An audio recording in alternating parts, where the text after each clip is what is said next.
Not now, Slink. I got some bad news. Bad news? Just gather everyone up for a staff meeting and be happy. Got it.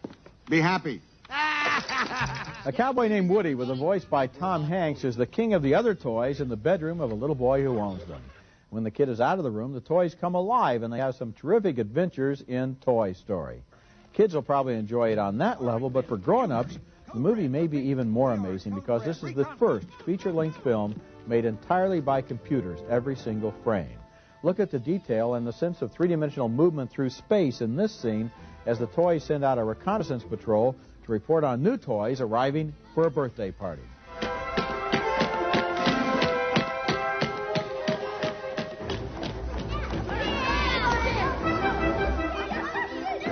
Okay, come on, kids. Everyone in the living room. It's almost time for the present. Woody now has competition from a new arrival, Buzz Lightyear, who doesn't know he's a toy and thinks he's a real space ranger. Tim Allen provides the voice of the space cadet, and look here at the texture of the bedspread and the details of the movement here. Buzz, who goes there? Don't shoot! It's okay. Friends. Do you know these life forms? Yes. They're Andy's toys. All right, everyone, you're clear to come up. I am Buzz Lightyear.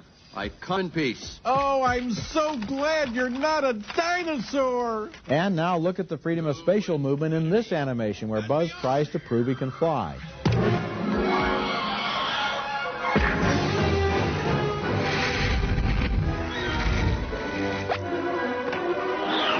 The story of this movie is not really the equal of its technique, turning into a combination of a buddy movie and a chase picture, but look here at the convincing glimpses of the street racing past. This really looks good.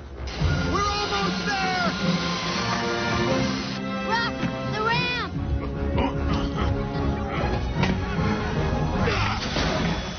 I was reading in Wired magazine this week that Toy Story took 800,000 hours of work on 300 powerful Sun computers, so forget about the theory that computer animation is cheaper than the traditional kind. What really caught my attention in the movie was the illusion of three-dimensional space as the characters turn and move, and the backgrounds reflect that. I liked the look of the film, which conventionally created a world that was new and fresh and intriguing.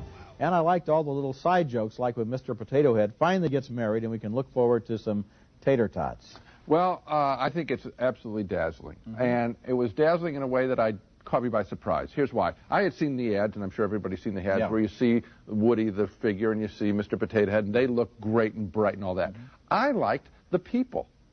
And I was completely, that's the toughest thing, I'm sure, to draw electronically and with computers. And I thought that the people and the houses all looked good. And as you said, the street rushing by in the chase sequence, terrific. So I was caught up in it visually. I love the way they did the animation. They even went to this extent. Buzz, the spaceman, has a plastic shield across his face. You see all the reflections. Now, that's very expensive. They didn't have to go to that little details, depth. like, for example, the door has little fingerprints on it, so it doesn't look all perfect like animation sometimes does. This technique is going to probably revolutionize animation in the future, and I think there's just almost nothing that they can't do. Well, with there's this kind of it's going to be another kind of. I think there'll always be a room for traditional cell animation, but I think this is another way, and it really looks great first time out of the box. I mean, I'm as excited about this picture as I was about Who Framed Roger Rabbit in terms of developing new animation techniques.